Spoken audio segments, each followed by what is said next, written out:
देख रहे हैं IND 24। आपके साथ हूं मैं हिमांशा मेहता। स्वागत है आपका हमारे खास कार्यक्रम जो सूर्य ग्रहण पर है, क्योंकि सूर्य ग्रहण के साए में इस बार की दिवाली है। दिवाली के अगले दिन सूर्य ग्रहण लग रहा है।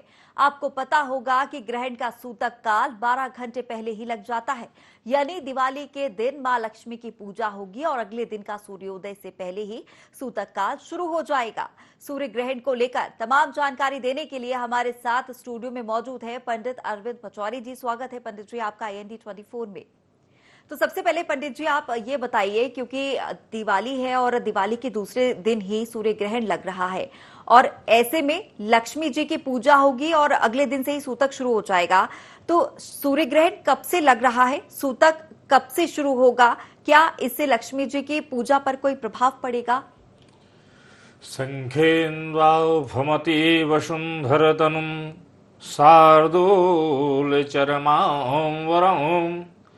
कालाव्यारकरालभूषणधरं गङ्गाशशाङ्कप्रियं काशीसं कलिकल्मषौघशमनं कल्याणकल्मद्रुमं नौमीड्यं गिरिजापतिं गुणनिधिं कंदरपहं शंकरम।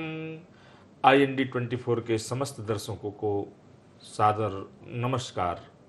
देखिए, आपने सूर्य ग्रहण के बारे में जो प्रश्न किया है, वस्तुतः सूर्य ग्रहण का जो दोष होता है, ग्रहण अर्थात किसी को ग्रहण करना, ग्रास बनाना, यानी चाहे वो शुभता हो, दरिद्रता हो, प्रसन्नता हो, आनंदता हो, किसी भी चीज को ग्रहण करना यानी ग्रास बनाना, यानी अपना खाने का पदार्थ बनाना। यद्यपि ग्रहण जो साधक होते हैं उनके लिए तो श्रेष्ठ और उत्तम होता है, जो तपस्वी होते हैं उनके लिए तो श्रेष्ठ और उत्तम होता है, जो भगवान की भक्ति करते हैं उनके लिए तो उत्तम और श्रेष्ठ होता है। लेकिन कब पड़ेगा और इसका क्या दीपावली पर भी विशेष असर पड़ेगा? प्रथम मैं यही कहना चाहूँगा कि अगर आपके भाव में शुद्धि है, विचारों में शुद्धि है और आप सात्विक विचारधारा वाले हैं तो किसी प्रकार का द्वेष नहीं है, किसी प्रकार का कष्ट आपको प्राप्त नहीं होगा। लेकिन फिर भी ग्रहण है, ग्रहण अपना असर व्यक्ति के जीवन में, मानव के जीवन में, जिसने इस प्रगति के दो तारे हैं, दो सितारे हैं, जो साक्षात स्वयंभू भगवान का रूप कहा जाता है, सूर्य और चंद्रमा को। यह सूर्य ग्रहण है जो स्वयं सूर्य को ढक देता है, स्वयं सूर्य को आच्छादित कर देता है, स्वयं सूर्य का भेदन करने का विचार करता है, इस धरा का भेदन छेदन करने का विचार करता है। आच्छादित करने वाला ऐसा ग्रहण, ऐसा दोष व्यक्ति के जीवन में, मानव के जीवन में सर्वप्रथम ऐसे शुभता, दिव्यता, भव्यता, सभ्यता अलंकृत करने वाले त्योहार के उपरांत पड़ना कहीं ना कहीं जनता जनार्दन को, हमारे भारतवर्ष को, हमारे प्रदेश को कष्टकारी तो होगा, हमारे संतों को, हमारे साधकों को, हमारे सत्ताधारी नागरों को कहीं ना कहीं कष्टकारी तो होगा।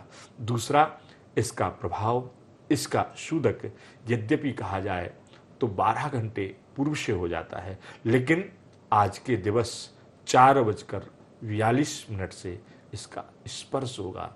मैं कहना चाहूँगा कहीं ना कहीं विशेष दिग्भ्रमित न होते हुए सूर्य ग्रहण है। इस ग्रहण से बचने के लिए मन में, विचारों में आप शुद्धता रखें, पवित्रता रखें और भगवान नारायण का स्मरण करें अपनी शुभता के लिए, परिवार की शुभता के लिए, जनमानस की शुभता के लिए, आनंदता के लिए, देश की और प्रदेश की खुशहाली के लिए भगवान का पूजन करते रहें। 12 घंटे पूर्व सूतक आ जाता है, 12 घंटे के तदुपरांत समाप्त होता है, लेकिन 4:42 पर स्पर्श हो रहा है यह सूर्य ग्रहण हमारे क्षेत्र में।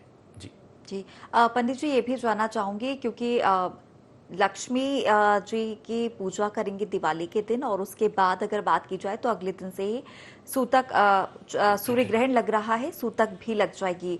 कहा जा रहा है कि ये आंशिक सूर्य ग्रहण है, तो आंशिक सूर्य ग्रहण क्या होता है, इसके बारे में बताइए। आंशिक अर्थात पूर्ण रूपेण छाया न पड़ना, पूर्ण रूपेण भेदन न करना, पूर्ण रूपेण ग्रास न बन पाना, उसे आंशिक कहा जाता है। अर्थात स्पर्श करना, किसी को ताड़ना, लेकिन उस ताड़न के जोर के तीव्रता के प्रहार को मात्र स्पर्श कर करके एक हवा के झोंके में निकाल देना, उसे आंशिक कहा जाता है। पूर्ण रूपेण पूर्ण अंश कला और विकला के साथ न पड़ना, उसे आंशिक कहा जाता है। लेकिन यह ग्रहण भारत में दिखाई देगा, भारत में इसका स्पर्श है, भारत में इसका सूदक है, अर्थात ग्रहण होता है। कहीं ना कहीं हमारी लक्ष्मी पूजन के प्रति भी यह व्यवधान बन रहा है, यह सूदक काल को प्राप्त करा रहा है।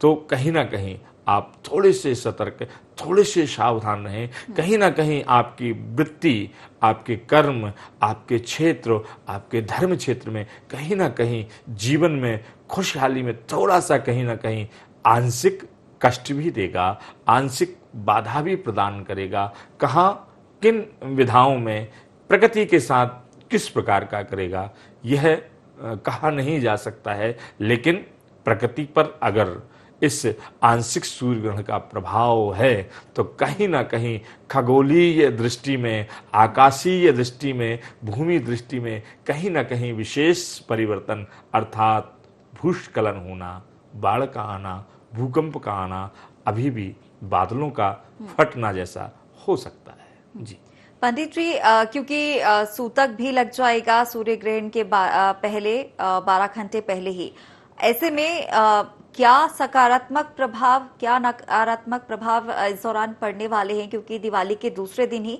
ये अहम भी माना जा रहा है कई मायनों में ये सूर्य ग्रहण। देखिए, सूतक जो लग जाएगा, सूतक काल में भगवान का स्पर्श नहीं किया जाता है, स्वयं का भोजन का पान नहीं किया जाता है, भगवान के पट द्वार भी नहीं खोले जाते हैं, मूर्तियों का स्पर्श भी नहीं किया जाता है। स्नान करें या ना करें, सारी अपवित्रता यानी सूतक हमारे अंतःकरण में प्रवेश कर जाती है।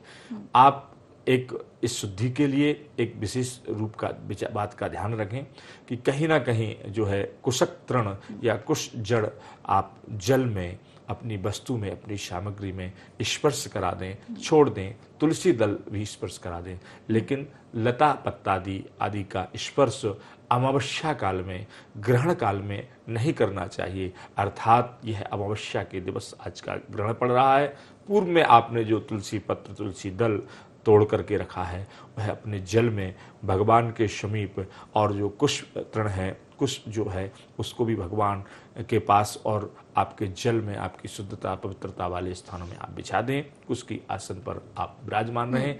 आपके जीवन में उन बाधाओं से बचने के लिए, उस दोष से बचने के लिए जो प्रसव आदि पीड़ा में हैं, जो गर्भावस्था में हमारी बेटियां, बहनें हैं, उनके लिए भी विशेष ध्यान रखने की आवश्यकता है। क्योंकि सूर्य की छाया दृष्टि कहीं ना कहीं उस अबोध बालक पर जो अचैतन्य अवस्था में माँ की गोद जो है गर्भ में चैतन्यता के साथ पल रहा है, जो भ्रमित हो रहा है, उसके ऊपर भी कहीं ना कहीं इस ग्रहण का विशेष दोष रहता है। नव नूतन आदि अगर इस प्रकार के विवाह आदि होने की, यद्यपि भी विवाह आदि लगने का विशेष मुहूर्त ही नहीं है, लेकिन जिनका एक बार गृह प्रवेश यानी कि नव नूतन वधु प्रवेश हो चुका है, उनके लिए भी आंशिक यह कलहकारी है दाम्पत्य जीवन के लिए। तो सतर्कता यही है कि आप भगवान का स्मरण करें, भगवान का चिंतन करें, सद्विचार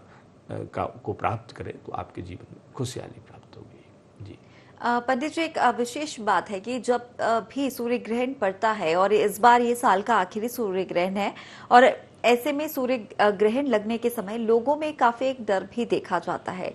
क्या वजह है, ज्यादा लोग क्यों डरते हैं सूर्य ग्रहण से?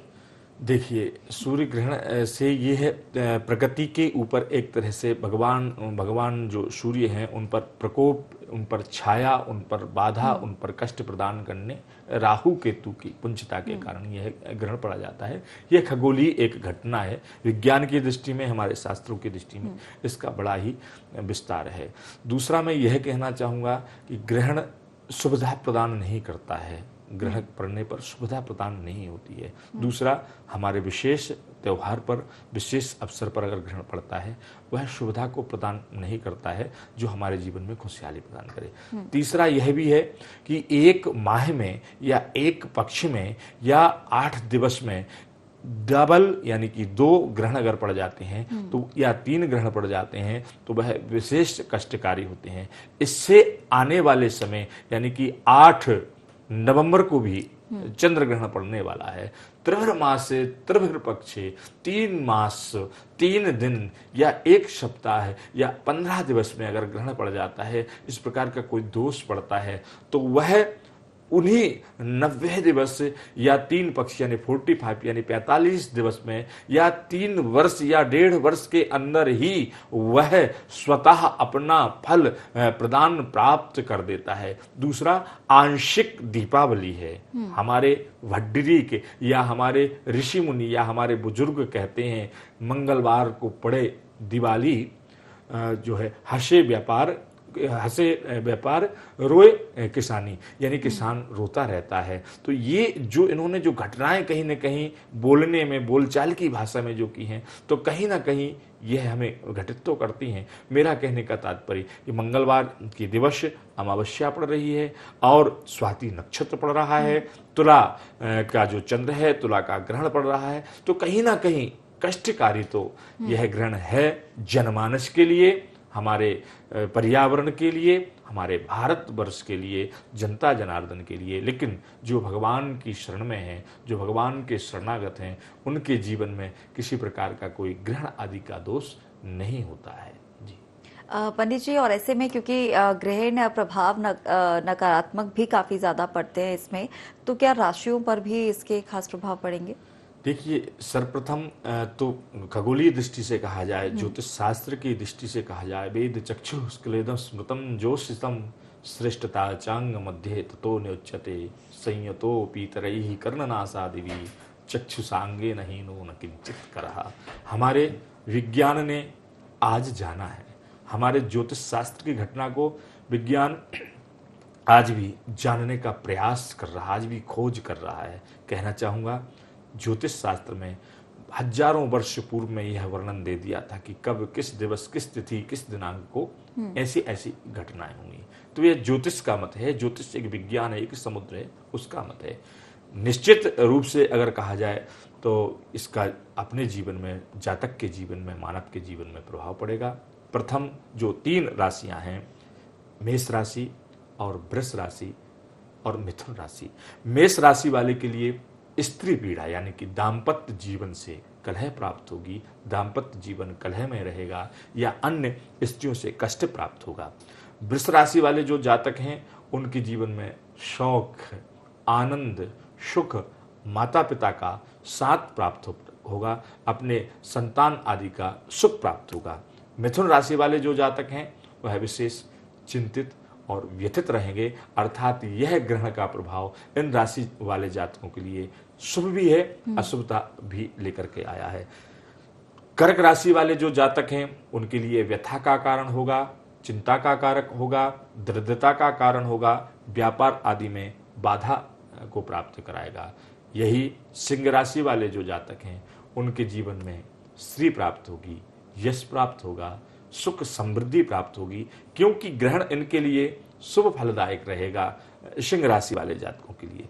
लेकिन यही ग्रहण कन्या राशि वाले जो जातक होंगे, कार्य में क्षति, कार्यों में बाधा, व्यापार में बाधा, अपने कर्म में बाधा, उदासता, हीनता यानी कि क्षति ही क्षति इनके जीवन में इन्हें प्राप्त होगी। यही तुला राशि वाले जो जातक हैं उनके जीवन में विश्वासघात होगा, घातता को प्राप्त होंगे, दुर्घटना घटित हो सकती है। इसलिए उनके लिए यह ग्रहण ठीक नहीं है, शुभ फलकारी नहीं है। वृश्चिक राशि वाले जो जातक हैं उनके जीवन में हानि होगी, चाहे व्यापार की हो, चाहे जनमानस की हो, किसी भी प्रकार की उनके जीवन में हानि हो सकती है। धनु राशि वाले जो जातक हैं उनके जीवन में लाभ है, आनंद है, सुख है, समृद्धि है, शुभ शुभ सांकेतिक पारंपरिक यात्राएं उनके जीवन में होनी, यानी जो है धनु राशि वाले जातकों के लिए लाभ ही लाभ प्राप्त होगा। यही मकर राशि वाले जातकों के लिए सुख, समृद्धि, ऐश्वर्य एवं मनोबल उनका बढ़ेगा, तपोबल उनका बढ़ेगा, धन बल उनका बढ़ेगा, परिवार बल उनका बढ़ेगा। अर्थात मकर राशि वाले जातकों के लिए बहुत शुभ सूचक और शुभकारी रहेगा। लेकिन कुंभ राशि वाले जातक, मान सम्मान का नाश होगा, मान हानि को प्राप्त होंगे, झूठे किसी प्रकार के आक्षेप पराक्षेप उनके जीवन में लग सकते हैं, इसलिए उन्हें सतर्क और सावधान रहने की आवश्यकता है। यही मीन राशि वाले जातक हैं, उनके लिए विशेष कष्टकारी है। कष्ट उनको प्राप्त होगा, देह कष्ट होगा, स्वास्थ्य कष्ट होगा, रोग उन्हें ग्रसित करेगा, यानी कि विशेष कष्टकारी उनके लिए रहेगा। ऐसे समस्त द्वादश यानी 12 राशियों वाले जातकों के लिए जो वर्णन किया है, अर्थात भगवान की साधना करें, भगवान की आराधना करें, भगवान के चरणों में प्रीति लगाएं, निश्चित अशुभता भी शुभता में परिवर्तित हो जाएगी। जी बिल्कुल पंडित जी, जब ग्रहण खत्म होगा तब ग्रहण के खत्म होने के बाद सूतक भी खत्म हो जाती है या कुछ समय बाद खत्म होती है सूतक? देखिए, सर्वप्रथम मैं यही कहना चाहूँगा कि यह स्पर्श जो सूर्य ग्रहण है, आज का सूर्य ग्रहण हमारे भारत में जो है, स्पर्श 4:42 शाम को हो जाएगा, जिसका मध्यकाल 5:38 पर संध्या काल में यानी शाम के समय में मध्यकाल होगा। मोक्ष 5:47 पर इसका शाम के समय में इसका मोक्ष हो जाएगा। लेकिन द्वितीय दिवस अर्थात संपूर्ण रात्रि भर इसका सूदक रहेगा। अर्थात द्वितीय दिवस सूदक काल से मुक्ति के लिए आप स्नान आदि करें, दान आदि करें, भजन आदि करें। सूर्य ग्रहण स्पर्श मध्य और मोक्ष और मध्य काल में भगवान की साधना करें, आराधना करें, अपने इष्ट को प्रसन्न करने के लिए, यंत्र की साधना के लिए, मंत्र की साधना के लिए, अपने तपोबल को बढ़ाने के लिए और नारायण को प्रसन्न करने के लिए ऐसे समय में सुंदर सा भगवान के चरणों में अपना मन को लगाएं, अपने हृदय को लगाएं और भगवान के शरणागत हो जाएं। क्योंकि भगवान नारायण को, भगवान सूर्य नारायण को जब यह ग्रहण ग्रसित करने का प्रयास करता है तो हम तो मानव हैं इस धरातल के, इस प्रकृति के, इसलिए भगवान की शरण में जाना चाहिए, भगवान की साधना करना चाहिए। जी पंडित जी, क्योंकि दीपावली का महापर्व 5 दिन तक चलता है और ऐसे में दिवाली के दूसरे दिन भी कई त्योहार मनाए जाते हैं और भाई दूज का त्योहार भी आता है, गोवर्धन पूजा भी आती है, तो क्या ऐसे में गोवर्धन पूजा कब की जाएगी या नहीं की जाएगी सूर्य ग्रहण के समय? बिल्कुल निषेध काल माना जाता है। शूधक काल में या सूर्य ग्रहण के समय में किसी भी प्रकार का शुभ कार्य नहीं होता है। अर्थात मात्र और मात्र हृदय से, मन से, विचार से भगवान का सिर्फ चिंतन कर सकते हैं, स्पर्श नहीं कर सकते, चाहे ग्रंथ हो, चाहे मूर्ति हो, चाहे सामग्री हो। अर्थात आज के दिवस गोवर्धन पूजन जो है, अन्नकूट आदि नहीं होगा। द्वितीय दिवस स्नानोपरांत पवित्रता के बाद, सूदक काल के बाद, गंगा, तड़ाग, तीर्थ आदि के जल के मार्जन के बाद ही आपके भगवान के द्वार खुलेंगे, भगवान के लिए भोग्य भोज्य पदार्थ तैयार होगा। तदुपरांत ही द्वितीय दिवस यानी कि बुधवार के दिन अन्नकूट आदि जो भी आपकी प्रथाएं हैं, जो भी आपकी रूढ़ी या पीढ़ी या हमारे शास्त्र सम्मत विधान है, उसे आप द्वितीय दिवस ही कर सकते हैं। जी जब सूर्य ग्रहण की शुरुआत होगी, सूतक लगेगा, हम माता लक्ष्मी की एक दिन पहले दीपावली पर पूजा की जाएगी और ऐसे में क्या कोई विशेष पूजा दिवाली के दूसरे दिन सुबह की जा सकती है? क्योंकि दीपावली का महापर्व चल रहा है और ऐसे में लगातार 5 दिन पूजा पाठ काफी ज्यादा किए जाते हैं। देखिए, पूर्व में भी आपको अवगत कराया है कि जब ग्रहण लग जाता है, ऐसी शुभता के समय में सूदक आ जाती है, तो कहीं ना कहीं द्वेष या सूदक हमारे उस सामग्री, उस पूजन सामग्री पर, हमारे विधान पर लग जाता है। लेकिन चूंकि परंतु यह पंचदिवसीय त्योहार है, श्री गणेश पूर्व से हो चुका होता है, तो जो आपकी मूर्ति है वहां पर कुश रख दें, उनको स्पर्श करने की आवश्यकता नहीं है। जल है वहां पर आप तुलसी दल स्पर्श करा दें, तुलसी डाल दें और उसे आच्छादित कर दें कुश आदि से, और तदुपरांत मार्जन भी आपको करना है। और पुनः आप इस पंचदिवसीय त्योहार को, उस सूदक काल को छोड़ करके आप पंचदिवसीय त्योहार को मना सकते हैं। साथ ही सूदक काल के समय अर्थात सूर्य ग्रहण के समय अर्थात दीपावली के पूजन के समय आप साधना करें, आराधना करें, अपने मंत्रों, का जाप करें, भगवान को प्रसन्न करें। अभीष्ट कामना की पूर्ति को प्रदान करने वाले हैं भगवान। जब बंधन में रहते हैं, कष्ट में रहते हैं, ग्रास ग्रहण में रहते हैं, उस समय भगवान की जितना हम मंत्रों का जाप करते हैं, भगवान को उस कष्ट से मुक्ति मिलती है। अर्थात भगवान को तो कोई बंधन में कर नहीं सकता है, लेकिन भगवान प्रसन्न होते हैं कि ऐसे समय में मेरे शाश्वत भक्त ने, साधक ने मेरी साधना की, आराधना की, और भगवान उसे मनोवांछित यथेष्ट फल प्रदान करते हैं, उस मंत्र का पूर्ण फल प्रदान करते हैं। और ग्रहण काल में जो मंत्र साधना करता है, हवन करता है, पूजन करता है, दानादि के संकल्प करता है, उससे 4 गुणित फल प्राप्त होता है। जी पंडित जी, अक्सर सूर्य ग्रहण के बाद या चंद्र ग्रहण लगता है या सूर्य ग्रहण लगता है, इसके बाद दान पुण्य का किया जाता है, और ऐसे में क्या दान पुण्य करना चाहिए, और अगर राशि के साथ दान पुण्य किया जाए तो किसे क्या दान किया जाना चाहिए? दान पुण्य आप किसी योग्य सुयोग्य बटुक ब्राह्मण को कर सकते हैं, किसी आचार्य को कर सकते हैं, किसी जरूरतमंद को कर सकते हैं, किसी अनाथालय में जाकर के कर सकते हैं, या कहीं किसी प्रकार की जो विशेष आवश्यकता है। दान का व्यक्ति विशिष्टता के साथ अगर कहा जाए कि कोई एक सामग्री बनी हुई है, तो ऐसा नहीं। सदपात्र को दान करें, जहां पर सदुपयोग हो सके, जहां उसकी उपयोग हो सके, जहां उसकी आवश्यकता हो, जरूरत हो, वहां पर आप जाकर के दान करें। चाहे वह आचार्य को करें, चाहे भिक्षुक को करें, चाहे अनाथ को करें, जरूरतमंद को आप दान करें, और ऐसा दान करें, छोटा हो। दान की कोई सीमा नहीं होती है, दान के लिए कोई विशेष चीज नहीं होती है। दान छोटा भी हो सकता है, बड़ा भी हो सकता है, धन का भी हो सकता है, अन्न का भी हो सकता है, किसी सामग्री का भी हो सकता है, वस्त्र का भी हो सकता है। अगर आपके किसी प्रकार के क्रूर ग्रह हैं, दोष ग्रह हैं, दशा आदि में चल रहे हैं, उन ग्रहों की दृष्टि से आप दान कर सकते हैं। या आप चाहें तो वस्त्र, अन्न, द्रव्य, स्वर्ण, रजत, ताम्र, लौह, तैल आदि का दान भी आप कर सकते हैं। आपकी योग्यता, दक्षता और आपकी सामर्थ्यता के अनुसार आप जो दान करना चाहें आप निश्चित करिए, उस दान का आपको फल प्राप्त होगा। क्योंकि प्रगट 4 पद धर्म के, कली महु एक प्रदान, एन केन विधि दीन है, दान करहि कल्याण, तुलसी कृत राम चरितमानस में यह वर्णन आया है। इस कलिकाल से अगर आपको निकलना है, बंधन मुक्त होना है, जीवन को धन्य बनाना है, भगवान के चरणों में प्रीति अगर पाना है, इस भवसागर रूपी नौका से पार करना है, तो दान करना पड़ेगा। दान की श्रेष्ठता है, और जो व्यक्ति अपने जीवन में दान करता है, तुलसी पंछिन के पिए, घटे न शरिता नीर, दान किए धन ना घटे, सो सहाय रघुवीर। यानी आपके धन को आप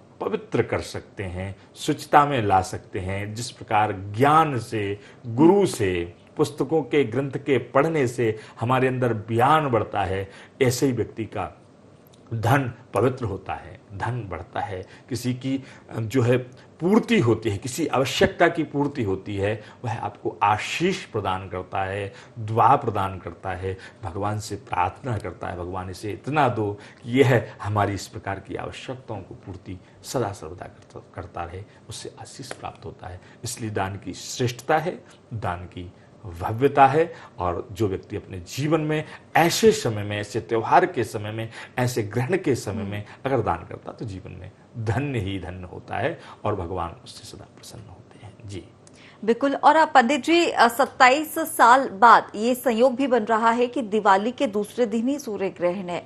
क्या खास संयोग है ये?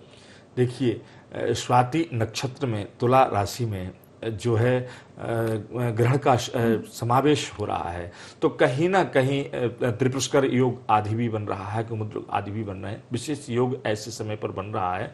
लेकिन यह योग बन रहा है, लेकिन हमारे दीपावली के पूजन के इस उत्सव, महा उत्सव योग को कहीं ना कहीं तो खंडित कर रहा है, कहीं ना कहीं तो दिग्भ्रमित कर रहा है, कहीं ना कहीं हमारे उस क्रम को तो रोक रहा है। आज जैसे मान लिया जाए कि एक दिवस दीपावली मनेगी, द्वितीय दिवस हम अन्नकूट का त्यौहार मनाते हैं, और 5वें दिवस जिसे कहा जाता है भाई दूज का त्यौहार मनाते हैं, तो वह अन्नकूट, वह लक्ष्मी पूजन के उपरांत उस अन्नकूट में, उस नारायण के पूजन में बाधा तो बन गया है, क्रम को तो बढ़ा दिया है।